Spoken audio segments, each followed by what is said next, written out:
On the last day of Black History Month, we're continuing to explore the lesser-known stories of Black history.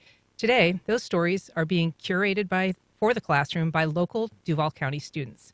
I'm joined now by ReGina Newkirk Ruicci, Director of Equity for the nonprofit 90 Forward.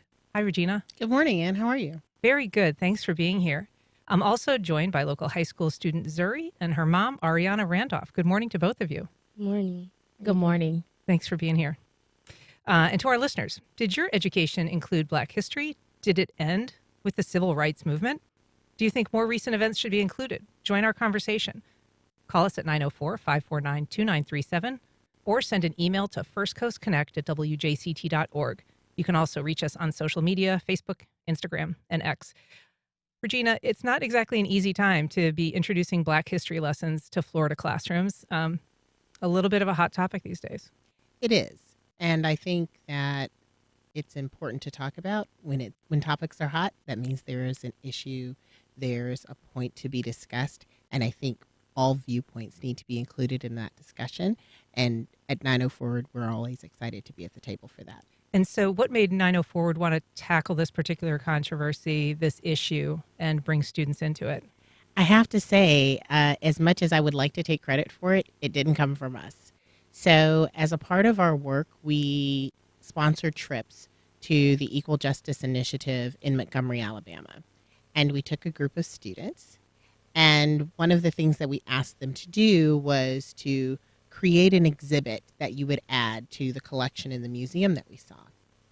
And so this is a museum that walks through the transatlantic slave trade to the domestic slave trade to the Jim Crow era and the time of lynching to the civil rights movement to this period of mass incarceration. So a real walk through history.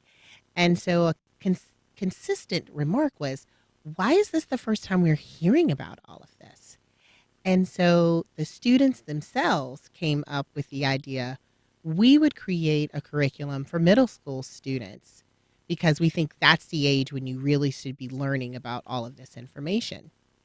And so we said, that seems like something we could do. So we wanted to make sure that students were driving that process, especially since that was an idea that was generated from students. And that's how we designed it. Zuri, this was a trip that you were a participant in. That's a difficult place to visit, but an important one. Tell us a little bit about how you were selected to go on that trip and how you and your classmates and colleagues came up with this idea. Well, I'm homeschooled, so the opportunity was offered to me through arts after school program that I was in. And, it was new to me because, I'm home all the time. So I was like, why not take the opportunity? It's educational and everything like that. And I was actually excited to go. And the trip was actually really good. I enjoyed myself and I learned a lot. And we came up with it simply by saying that, like, a lot of the information that we were getting from being out there was heavy, and it's a lot to take in all at once. And so we were thinking, it'd be a lot better if we had got, you get warnings or something like that. Or, you had just learned some of it before getting to that point, so you were somewhat prepared. So that's kind of how we came up with it. And a lot of what you saw there was new to you or just sort of newly elaborated on, stuff that had not been familiar to you?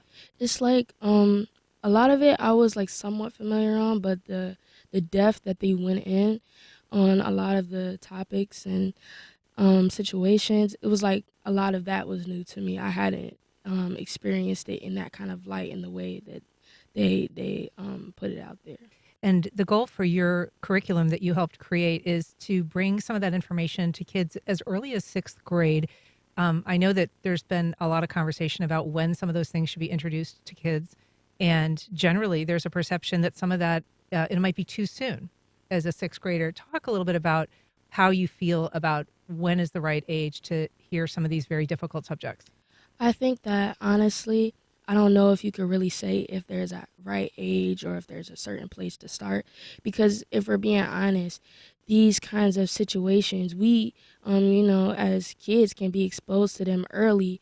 And then you have to have these talks and conversations really early in life, or just depending on where you're growing up or whatever. It really depends on that. It depends on how much exposure you have to those scenarios and situations.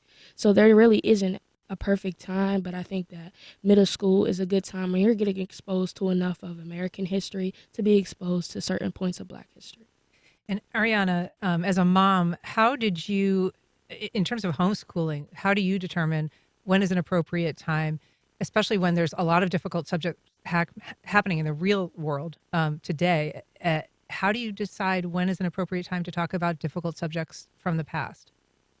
For us as a family, so we have 5 children from 7, well, now 7 to 17. And we do more so like a one room approach to it. And really, if the little ones are in the room, maybe they may or may not be engaged, but the goal there is they're hearing the words and the language in just terms of like basic structure speaking. If they have a question, then we'll go down that road. So oftentimes, one, if it's probable that they may be exposed to it, they need to know it. Second, if they question any part of it, now they're telling me, I want to learn more. It really is just that simple. Oftentimes, I'm thinking in terms of solutions and what they may be impacted with that they may need to solve on their own. So it's not so much, hey, know this information. It's how do you know this information and how can it give you a solution if mommy and daddy isn't around? Because I need you to be able to think about it. And then not just for us, but for your siblings and then your community. And I often tell them, you likely might be the leader in the room. So what does that mean? What does that look like? What do you do? What do you say? What don't you say? What information do you need to pull from your past to help you move forward? And that's how we do it. Are some of these topics also things that you would rather introduce yourself than have them learn elsewhere? Absolutely. Absolutely. Or that it may be something that we may want another family member of eldership to introduce, but definitely somebody who's intimate enough to introduce it so it has impact. Because I recognize that oftentimes all the lessons won't come from us. So I need them to get used to pulling lessons from people in the village. And so that's important too, but there is a balance. But the initial lessons definitely start in the home. We're talking about a new curriculum created for students by students that focuses on Black history and particularly more recent Black history.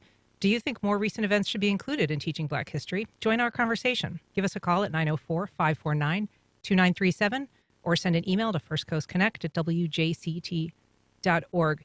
ReGina, it's probably worth reminding people about some of the lessons that are not being taught currently. There have been some revisions to Florida's Black history curriculum. And I'll leave it open to you. I mean, there's things that I think people recognize that are not being taught. For instance, more recent history, like the violence that led up to Black Lives Matter, that movement, but also things, for instance, like Florida's role in certain things. The Supreme Court Brown versus Board of Education is taught, but not the fact that Florida lawmakers opposed it and passed a law opposing it. The fact that Florida seceded from the Union during the Civil War. They talk about people who were strong abolitionists of slavery, but they don't name the people who supported slavery. Why are those omissions important? I think it's for exactly the reason that the students had the reaction that they had when we went to the museum. We have to tell history accurately and in totality. That's how it makes sense, where we are in this moment. That's how we can contextualize what has led us to the place where we are and fully understand it. And it is, to some degree, irresponsible of us as a society to not appropriately equip children with a full understanding. And that's one of the things that we wanted to do. And one of the things that I think is most interesting about this curriculum is the students said, this is what we want to learn. And making sure that student voice is included in education is critical. Students aren't going to be engaged in a bunch of things that they have no interest in, that they don't have full understanding and context for if you can't put the pieces together. If we continue to dilute history then it stops making sense, and students can't really understand it to carry that forward to make better decisions and learn from what we've done in the past to prepare a better future for us. We've got a call. Wells Todd. Wells, we know your name well from being involved in the Take 'Em Down movement. Good morning. Welcome to the program. Good morning. Good morning to your guests. I think one of the things we need to look at when we're talking about our history is what is the reason for it being censored?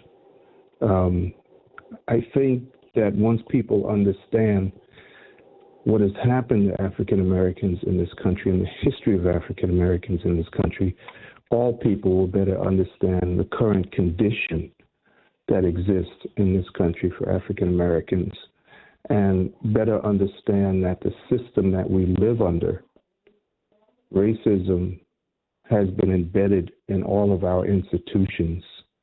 And that's something that I don't think a lot of white Americans understand. And I think it's high time that we start speaking about that. So I just wanted to get that in. And I want to say thank you to 90 Forward for making these trips to Montgomery. I've been on one myself, and it's been very enlightening, and they must continue. So thank you very much. Thanks, Wells. Zuri, I want to ask you about some of the lessons that you yourself wrote. I went through the curriculum last night ahead of this, and it really is very impressive. And you wrote some really exceptional histories. How did you choose the pieces that you wanted to write about, and how did you approach the way that you chose to tell those stories? Well, as far as choosing the different pieces, we were given the objective to just go from the 80s up until the 2020s. And I think our minimum of articles was like 3 or 4 or something like that. And so I just chose, I went through those different time periods and was like, what were some significant events that were going on in these different decades and periods. And I think I started in the 90s. And when I was doing research in the 90s, the 90s was really a hot period, especially for like, there was a lot of police brutality, a lot of just back and forth and racial tension coming from all different angles aimed at the Black community. And that was something that I really wanted to focus on, especially coming out of, it was 2022 when we were working on it. So coming out of the 2021 and 2020, like George Floyd and everything that was going on there, those were really hitting hard as far as just thinking that this is something that happened over 30 years ago and it still pertains to events that are going on today. So that was one of the reasons why I picked a lot of the events that were going on in the 90s. And then moving forward, I wanted to highlight some Black success. So I went as far as to go like sports figures and things like that for boys and girls. And anyone else, who's interested in those things. And I really just wanted to highlight good and bad and how people see that. I thought it was interesting that one of the people that you chose to profile, Colin Kaepernick, is really ostensibly excluded specifically from Florida's current curriculum, permissions, insofar as it's seen as something that makes people feel bad or induces people's discomfort when hearing about it, or makes people feel like they're being blamed for something. And I'm curious how you chose to approach that story and why that one in particular was one that you want students to learn about. Well, I think, as I was saying before, it was current. It's something that people all can recognize. It was really popular when it happened, when he decided to kneel during the national anthem. And approaching that, I really just wanted to shed light on the fact that sometimes people forget that just because something makes you uncomfortable doesn't mean it shouldn't be talked about. And the thing about kids is that they tend not to be uncomfortable the majority of the time. They will ask questions. They will talk about things, even not knowing what they're about. And I think that it was good to introduce them to that, because growing up, he faced a lot of microaggressions. And looking at it from a child's perspective, these are things that they can relate to, or these are things that they can recognize and say, hey, or I know about that, or I know someone who went through that, or something like that. And even with him being a big sports figure, he was able to use his platform as a way to shed light and spread awareness. And I think that's important too when teaching a lesson, that wherever you are, and whenever things happen, that it's okay to let people know that you don't agree with something, even if they don't agree with your decision. And Ariana, I wonder what you thought about the selections that Zuri made to focus on, and also the way that she was able to contextualize some of the issues. Because I think particularly like when she's writing about Los Angeles, talking about, is that a riot? Is that an uprising? And some of the factors beyond just the Rodney King beating that contributed to it. So I was very proud that she picked the topics that she picked. They were not picked lightly. We went in depth on the topics, and I shared, like when she said, this is the ones that I want to do, we were able to share our experience with those topics and where we were, how we felt, what we saw, how we experienced them. When it came to the situations in Los Angeles and word use and word choice, really for all of them, we talk about being intentional with your words and knowing what a word means. And so I laid the facts out to her in terms of just the basics of words and say, now you have a responsibility to decide how you want to use these words. Because one thing that I talk to them about is controlling the narrative, your narrative, and not taking on someone else's. That's often a misrepresentation. So the final product for me, I thought was very well done, very well articulated. And it was for her or even the other children that we have. So because I have smaller children, I'm like, okay, this is something they can read and learn from. So I was well pleased. Mm-hmm. We've got a call. Susan from Fruit Cove. Welcome to First Coast Connect. Good morning. Thank you for taking my call. I just want to make a point when you were asking when is the appropriate time to talk about it. As a Caucasian person, I think those conversations need to happen in our homes when the kids are young and small. I remember getting a magazine called Ebony because my kids needed to know about Black culture. They needed to be aware. I looked for an African-American pediatrician because that says these are people exalted and have worked hard, and you need to know all the different kinds of people. So I think those conversations need to happen in white homes. So Thanks. that's my conversation. Thanks, Susan. Appreciate that. Regina. And I want to add to that because I think it's also very important to understand that we had a multiracial group of students working on this curriculum because across races, everyone said, Black history, this is American history. This is important to know. It is not something that is just for the Black community. It's something for all communities because it impacts us all. And so I think while unfortunately our history is often dictated by who's telling the story as to which stories get told, all stories have value.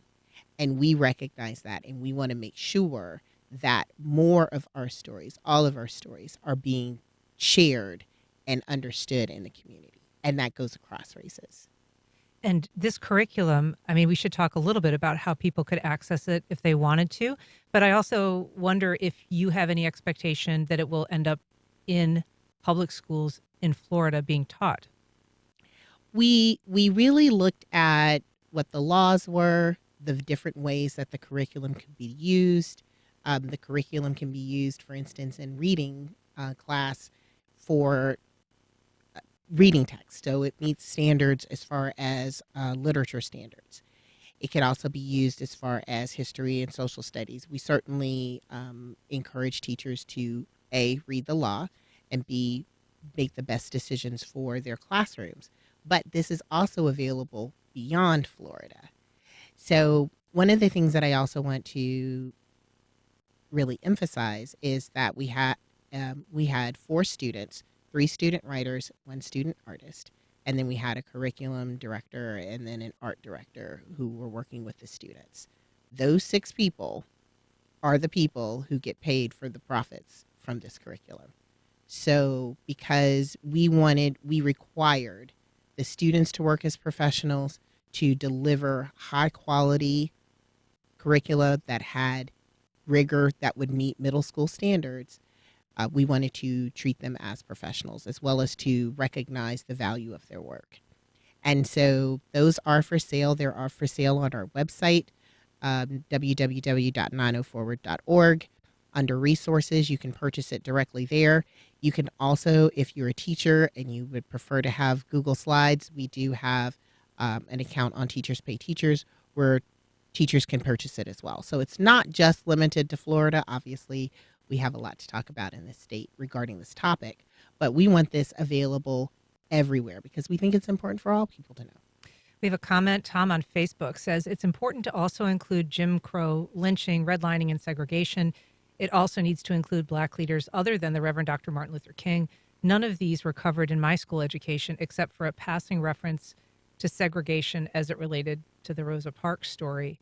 I think that's sort of common. Sorry, it's maybe not unusual that the lessons are somewhat superficial, and very often they're just taught during Black History Month. Yeah, that's really often actually. And talking about Martin Luther King and Rosa Parks, those are people that everybody know because that's kind of the narrative that they want to push. Especially what they stood for at certain points in their careers and things like that. But I think that's why we chose to focus on going in more current times and where people who are alive now, would have experienced. People like my mom and Miss ReGina, they would have experienced, they would have been there and things like that. Like, it's not so far pushed back to where it just seems like that long ago, even though we know it wasn't. But it's easier to focus on things that have happened more currently, even talking about redlining and gentrification and things like that, Those are more recent topics, and that's why we chose to focus on that, because we wanted to expand further past Jim Crow in those eras in the 60s and 70s. We also have a message from John on Facebook. He says, I'm 51. And when we were talking about slavery, civil rights movement, and key accomplishments by African Americans, such as various inventions or movements, it was fairly complete considering it was competed with other topics under the American history umbrella. ReGina, how do you balance history of everyone and history of people of color? The balance really is that we're all, it's all a part of our history. I think for us, our culture is going to proceed just because it's more impactful for us. However, everything is important for our children to be learning, at least in our household. And so we just know that when there's something else that they need to know, that's outside of that, we just make those adjustments there. Mm-hmm. But maintaining balance is critical. And ReGina, this pilgrimage that's taken to Montgomery, Alabama, is that something that 90 Forward continues to do, to offer, and to encourage students to participate in? Yes. So we take different groups to Montgomery, and that is a trip that we sponsor because we believe the education is important. And so for anyone who is interested, we will have a trip for students coming up in June. So anyone who is interested in going on that trip, please email me at regina@90forward.org. That's open to high school students, and we request middle school students, as long as they can handle the responsibility of some independence, as well as the topic, and really engage in this information thoroughly and wholeheartedly. And so that is a trip that is fully funded. So there's no cost to participate in that trip for students. We just want to make sure that they have that education, as well as, encourage them to come back and be better citizens in their community. Well, it's a great project, great work that you've done. Thank you, ReGina Newkirk Ruicci, Zuri, and Ariana Randolph. Thanks so much for the history lesson. Thank you. Thank you, Anne, for having us.